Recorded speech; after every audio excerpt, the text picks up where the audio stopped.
Bonjour, bienvenue dans ce tirage express. Quel est le message de ton corps et le conseil pratique pour l'accompagner? Tirage à 3 choix. Choix numéro 1, l'arbre de vie. Choix numéro 2, le Pégase. Et choix numéro 3, la licorne. Je vous laisse mettre pause si vous avez besoin d'un peu de temps pour décider. Et moi, je commence sans plus attendre avec le choix numéro 1, donc l'arbre de vie.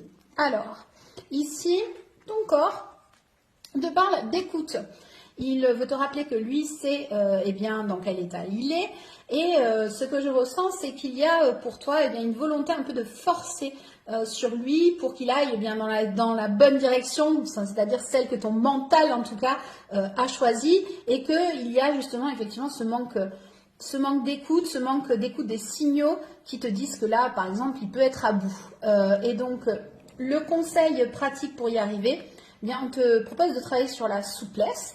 Donc effectivement, notamment au niveau du corps physique, hein, c'est au sens propre comme au sens figuré, mais aussi effectivement sur le fait que à un moment donné, eh bien, il y a des choses que tu sais très bien, tu as capté les signaux, et donc maintenant tu es un peu contraint de les écouter.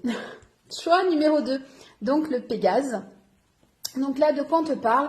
Eh bien, on te parle donc de magnétisme. Alors pour certains, c'est bien la confirmation que oui, vous avez un fluide particulier peut-être à faire partager à d'autres, mais c'est déjà important pour vous eh bien, de rétablir une circulation énergétique. Là, il y a des blocages au niveau du corps physique et donc c'est important de mettre tout ça en mouvement. Donc quel est le conseil par rapport à ça?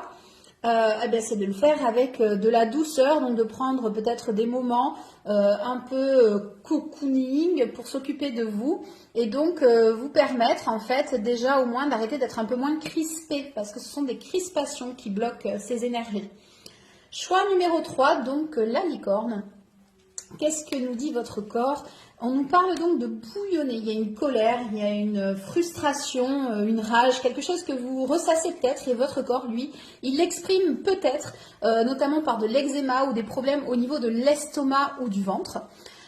Donc effectivement, là, qu'est-ce qu'on vous conseille? Eh bien, on vous conseille alors d'être alors inspirant, de faire votre stand-up un petit peu. Donc déjà d'en parler pour pouvoir vous permettre eh bien de sortir ce que vous avez besoin de sortir et pas le laisser à l'intérieur.